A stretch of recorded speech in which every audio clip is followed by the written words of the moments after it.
என்கிட்ட ஒரு 1 இயருக்கு முன்னாடி ஒரு இன்டர்ன்ஷிப் அட்டன் பண்ண ஒரு பையன் வந்து ஒரு விஷயம் கேட்டிருக்காரு. ஸ்டாக்ல வந்து எக்ஸ்பீரியன்ஸ் இல்லாத பர்சன்ஸும் ஸ்டூடெண்ட்ஸும் எப்படி நீங்கள் இன்வெஸ்ட் பண்ணி ப்ராஃபிட் பார்க்கலாம் அப்படி மாதிரி கேட்டிருக்காரு.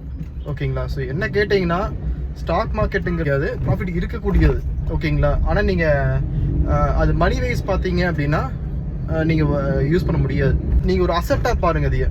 ஓகேங்களா? நீங்கள் ப்ராஃபிட் பேஸ் பண்ணி மணி பேஸ் பண்ணி நீங்கள் ஸ்டாக் வந்து ஆக்சஸ் பண்ணுறீங்க அப்படின்னா கண்டிப்பாக அது வந்து உங்களுக்கு செட் ஆகாது. ஓகேங்களா? சிலர் என்ன பண்ணுவாங்கன்னா கடன் வாங்கி போடுவாங்க.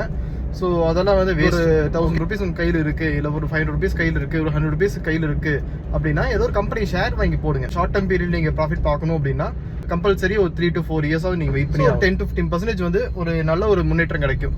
ஓகேங்களா? இன்ட்ராடேட்டிங் பண்ணுறதெல்லாம் வந்து பிகினர்ஸ் லெவல்லையோ ஸ்டூடெண்ட் லெவல்லையோ வந்து பண்ணுறது வந்து ரொம்ப ரிஸ்கியான ஃபேக்டர். ஓகேங்களா? ஸோ நீங்கள் ரொம்ப ரிஸ்க் எடுக்கிறீங்க அப்படிங்கிற மாதிரி அர்த்தம். உங்கள் கையிலேருந்து மணி போகிறதுக்கு வாய்ப்பு இருக்குது. இது ப்ரொமோஷன் இல்லை, ஜீரோதாஸில் டூல்ஸ் எல்லாம் இருக்குது. ஸோ அந்த மாதிரி தான் யூஸ் பண்ணிக்கலாம்.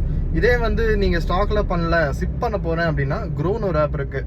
ஓகேங்களா? நான் வந்து பொதுவாக ஸ்டாக்குக்கும் சரி சிப்புக்கும் சரி க்ரோங்கிற ஆப் தான் நான் சஜஸ்ட் பண்ணுவேன். ஏன்னா நான் தான் யூஸ் பண்ணிட்டு இருக்கேன்.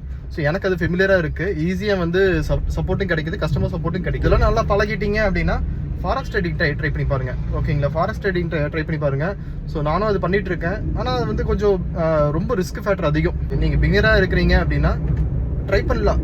ஓகேங்களா? ஒன்றும் பிரச்சனை இல்லை. பெரிய அமௌண்ட்டாக போடாமல் ஒரு 2000 rupees போட்டுட்டு உங்கள் பேக்கெட் பண்ணி தகுந்த மாதிரி போட்டுட்டு ஒரு 3 years 4 years விட்டுருங்க. அதுக்கப்புறம் எப்பப்போ கையில் காசு கிடைக்குதோ அப்போல்லாம் ரொம்ப இன்வெஸ்ட் நீங்கள் வந்து ப்ராஃபிட்டபுளாக இல்லை அப்படியே நான் ஷேர் வாங்கி போடணும் அப்படிங்கிற மாதிரி நீங்கள் கேட்குறீங்க.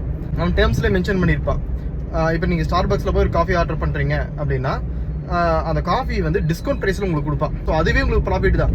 நீங்கள் மற்ற வந்து 10,000 கொடுத்து வாங்குற இடத்துல நீங்கள் 8,000 கொடுத்து வாங்குவீங்க. ஸோ உங்களுக்கு 2000 rupees நீங்கள் டிஸ்கவுண்ட்டாக கிடைக்கும். ஓகேங்களா? ஆனால் அதுக்கு நீங்கள் ஸ்டாக் வேல்யூ பார்த்தீங்கன்னா ஒரு 3 lakh 4 lakh rupees தான் ஸ்டாக்கே வச்சிருப்பீங்க. ஸோ அந்த மாதிரி நீங்கள் ஃபாலோ பண்ணும்போது பார்த்தீங்கன்னா உங்களுக்கு வந்து அதுவே ஒரு பெரிய பெனிஃபிட். ஸ்டாக்ல வந்து பார்த்தீங்கன்னா நீங்கள் அந்த கம்பெனியோட ஷேர் கம்மியாகுது இல்லை அதிகமாகுது, அதை மைண்டட் பண்ணிக்காதீங்க. டெய்லி ஒரு உங்கள்கிட்ட 10 penny ஸ்டாக் வந்து வாங்கி போடுங்க. ஓகே, சின்ன கம்பெனி ஸ்டாக் இருந்தாலும் வாங்கி போடுங்க, தப்பே கிடையாது. ஓகே, இது வந்து மை பர்சனல் சஜஷன். ஓகேங்களா?